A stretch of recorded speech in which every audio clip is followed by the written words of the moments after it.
Hello everyone, मेरा नाम हिमांशु है और आज हम एक इम्पॉर्टेंट टॉपिक डिस्कस करने वाले हैं डेटा एनालिस्ट और बिजनेस एनालिस्ट के बारे में। अगर आप कंफ्यूज हैं कि इन दोनों के रोल्स में क्या डिफरेंस है, कौन सा करियर आपके लिए बेस्ट है, तो ये वीडियो आपके लिए है। मैं आपको रियल लाइफ एग्जाम्पल स्विगी और फ्लिपकार्ट के साथ समझाऊंगा कि डेटा एनालिस्ट और बिजनेस एनालिस्ट का क्या काम होता है, इनके स्किल्स, सैलरी और फ्यूचर ग्रोथ क्या है और आपके लिए कौन सा करियर बेस्ट रहेगा। तो शुरू करते हैं डेटा एनालिस्ट के साथ। सोचिए, स्विगी अपनी डिलीवरी स्पीड इंप्रूव करना चाहता है ताकि कस्टमर सेटिस्फेक्शन बढ़ा सके। यहाँ पर डेटा एनालिस्ट का रोल शुरू होता है। अब एक डेटा एनालिस्ट क्या करेगा? सबसे पहले स्विगी के ऑर्डर्स का डेटा एक्सट्रैक्ट करेगा, डेटा को क्लीन करेगा, डिलीवरी डिले होने के मेन रीजंस को आइडेंटिफाई करेगा। अब डेटा एनालिस्ट ऑर्डर्स के ट्रेंड्स को एनालाइज करता है और देखता है कि कब डिलीवरी स्लो होती है, जैसे वीकेंड्स पे हो सकती है या फेस्टिवल टाइम पे। कहाँ ज़्यादा डिले हो रहा है, क्या कोई स्पेसिफिक एरियाज है जहाँ डिलीवरी स्लो हो रही है, या किस वजह से डिले हो रहा है। हो सकता है कि मौसम खराब होने की वजह से या राइडर की शॉर्टेज होने की वजह से ऐसा हो रहा हो। तो डेटा एनालिस्ट सिर्फ प्रॉब्लम्स को आइडेंटिफाई नहीं करेगा बल्कि उसका सॉल्यूशन भी सजेस्ट करेगा। सॉल्यूशन जैसे कि वीकेंड्स पे एक्स्ट्रा डिलीवरी पार्टनर डिप्लॉय करना, रेनी सीजन्स के लिए प्रिडिक्टिव डिले अलर्ट्स भेजना, पीक हार्स के लिए स्मार्टर रूट ऑप्टिमाइजेशन को यूज करना। स्विगी इन सजेशंस को इंप्लीमेंट करता है और अपने डिलीवरी टाइम को 20% फास्ट कर देता है। अब समझते हैं बिजनेस एनालिस्ट के रोल को फ्लिपकार्ट एग्जांपल के साथ। मान लीजिए फ्लिपकार्ट नए वेयरहाउस सेटअप करना चाहता है ताकि ऑर्डर्स जल्दी पहुंचा सके और उनकी शिपिंग कॉस्ट भी कम हो जाए। अब यह बिजनेस एनालिस्ट का रोल शुरू होता है। तो बिजनेस एनालिस्ट क्या करेगा? सबसे पहले बिजनेस को समझेगा कि कस्टमर किस एरिया से ज़्यादा ऑर्डर्स कर रहे हैं, मार्केट और फाइनेंशियल एनालिसिस करेगा कि किस जगह वेयरहाउसेस बनाना सस्ता और प्रॉफिटेबल होगा। ये देखेगा कि कहाँ नए वेयरहाउसेस खोलने से प्रॉफिट मैक्सिमाइज हो सकता है।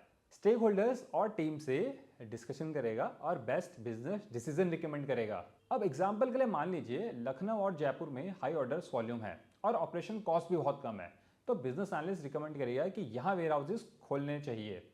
इस रिकमेंडेशन पर एक्शन लेते हुए फ्लिपकार्ट इन सिटीज़ पर नए वेयर हाउसेस स्टैब्लिश करेगा, जिससे उनका शिपिंग टाइम 30% तक रिड्यूस हो जाएगा और कॉस्ट 25% तक कम हो जाएगी। डेटा एनालिस्ट बनने के लिए आपको कुछ टेक्निकल टूल्स और स्किल्स आने चाहिए। टेक्निकल टूल्स जैसे SQL, एक्सेल, पाइथन आपको सीखना होगा ताकि डेटा को एफिशिएंटली कलेक्ट, क्लीन और एनालाइज कर सके। Data visualisation, Tableau, Power BI जैसे टूल्स यूज करके इनसाइट्स को विजुअली प्रेजेंट करना आना चाहिए।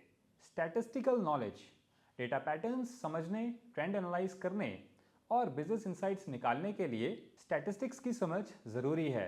And at last, generative AI power tools जैसे कोपायलट, चैटजीपीटी का यूज करके डेटा एनालिसिस और रिपोर्टिंग को आप और फास्ट और एक्यूरेट बना सकते हैं। अगर आप बिजनेस एनालिस्ट बनना चाहते हैं तो आपको टेक्निकल और बिजनेस स्किल दोनों का नॉलेज होना बहुत ज़रूरी है। Excel, Power BI and SQL जैसे टेक्निकल टूल्स आने चाहिए डेटा एनालाइज करने और बिजनेस रिपोर्ट्स बनाने के लिए। बिजनेस अंडरस्टैंडिंग एंड कम्युनिकेशन, एक बिजनेस एनालिस्ट का काम सिर्फ डेटा देखना नहीं बल्कि प्रॉब्लम्स को समझाना और सॉल्यूशन सजेस्ट करना भी होता है। अगर सैलरी और ग्रोथ देखें तो दोनों फील्ड्स में अच्छे करियर ऑप्शंस हैं। इंडिया में एक डेटा एनालिस्ट फ्रेशर की average salary 6 to 7 lakh per year होती है और एक फ्रेशर बिजनेस एनालिस्ट की salary average 8 to 9 lakh per year होती है। अगर करियर ग्रोथ की बात करें तो एक डेटा एनालिस्ट, डेटा साइंटिस्ट या मशीन लर्निंग एक्सपर्ट बन सकता है।